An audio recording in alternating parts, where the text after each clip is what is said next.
#1 source for the sports gamer. Hey guys, what is up? It's Lazarus, and today we are going to be discussing some of the new legends and flashbacks that will be in MLB The Show 17. Now in this video, we're going to be going over some of the legends and flashbacks that we saw in the developer streams for the game, and this video is just going to be basically one big compilation of everything we've seen so far. So if you enjoy the video, be sure to like and subscribe for more content like this. So without further ado, let's get right into it. Now the first very important detail that got released was that they were redoing the rating system. So now anywhere from 90 to 99 is a diamond, 85 to 89 is gold, 80 to 84 is a silver, and 70 to 79 is a bronze. And then of course we have commons from 0 to 69. Now I think here the only change is that they brought down the diamond overall down to a 90. It used to be 93, but now I guess they're making it a little bit easier for cards to hit that diamond status. Everything else is the same if I'm not mistaken, except for gold of course because they had to bring it down to an 89, but I think this is pretty cool. There's going to be a lot more diamonds in the game now, but the only thing I'm worried about is this could potentially make diamonds less valuable, but I guess we'll just have to see how it plays out when the game comes out. And of course we all remember how there was multiple types of legends last year. There was of course the postseason flashbacks, the prime flashbacks, the legend series, live series, and I believe rookie flashbacks. But now we're getting some new sets and series. So obviously we have the legend and flashback sets, and in those we have a bunch of different series. We have the rookie series, which is of course the rookie version of cards, the breakout series, which is actually brand new. I'm not sure what that could be. The Impact Veteran series, which is also brand new. Of course, I don't know what that is yet. Hopefully we'll see some more on it in the upcoming streams. And then we have the All-Star, which could be a flashback to a player's All-Star year. I'm not exactly sure, but that seems like it's very likely. And of course we have the postseason flashback returning, and hardware, which is another new one, and I'm assuming that's for a year that a player won an award like MVP or Cy Young or something like that. So that's pretty cool to see. There's going to be a lot more different types of cards in the game. So the first flashback we're going to be looking at is rookie Xander Bogaerts. Now he's a 70 overall flashback rookie card from 2014, and as you could see by his stats on the screen, he's really not that good. He's actually not that bad against lefties, 62 contact and 62 power, and he's a pretty good fielder, but this isn't a card that you're going to have to go out of your way to get, and I don't think many people are going to have him on his team, but I guess it's still pretty cool to have him in the game, just for variety. Next up, we're taking a look at 88 overall Roberto Alomar, and he's a second baseman, which I think is very good because there is not a lot of good second basemen. And as you can see, he's an okay hitter, pretty good fielder though, and he could be a good base runner as well. Now this is someone who's never been in the game before, which leads me to think there's going to be plenty of more legends that haven't made an appearance in the previous games, so this is pretty good to see early on. Next up we have 74 overall Wade Boggs, and I am really excited to see Wade Boggs in the game because that means we're most likely getting better versions of his card. Now here he's a 74 overall. He's a decent hitter, he has some pretty good vision though, and of course he's a decent fielder as well, but this 74 overall card is just another one that no one's going to go out of their way to get, so it's pretty much just an addition as a filler, I'd like to think, because honestly if you're not starting out, you're probably not going to use this guy. Here we take a look at 88 overall flashback Johnny Damon. Now if you could see in the top right of the card, right under the overall, it says postseason flashback to 2004, which as a Yankees fan is kind of a nightmare for me. He's a pretty good hitter against righties. He has 94 contact and 88 power. Lefties, not so much. And obviously every stat is also pretty decent on him. So this is probably a guy that's going to be more of a platoon hitter against righties. And he's not even that bad, honestly.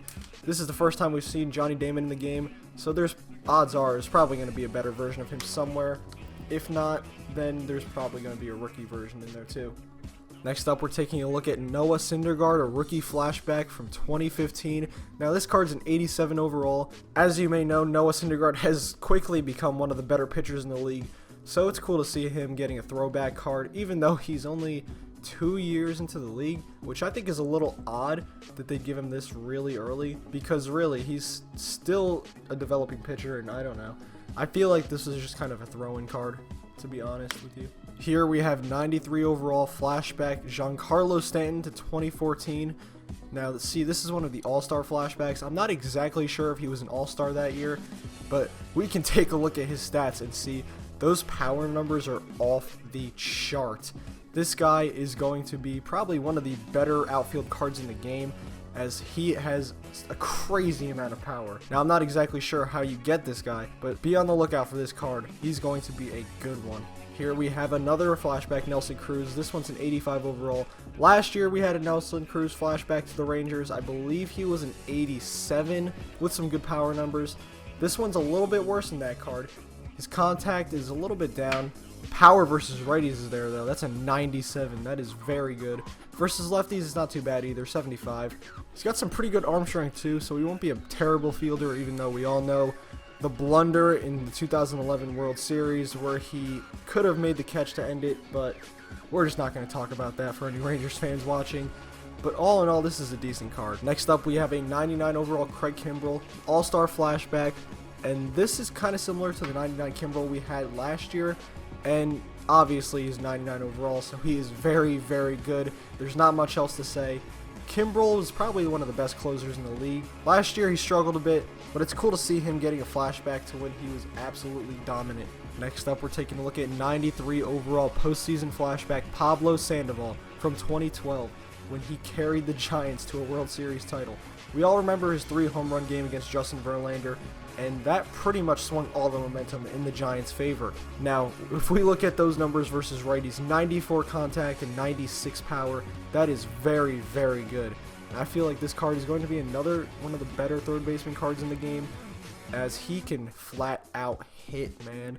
This card looks to be a beast, and he's a switch hitter too, which is really helpful in the game, honestly. Hitting against the same side pitcher has always been a little bit of a struggle for me, so definitely this is a guy I'm going to have on my radar when the game comes out. Next up, we have 88 overall Josh Donaldson to his days with the Oakland Athletics before he was traded to the Blue Jays. And versus righties, his hitting stats aren't that good, but then you look at power versus lefties and you see a 99 and you realize what this guy is going to be doing for you.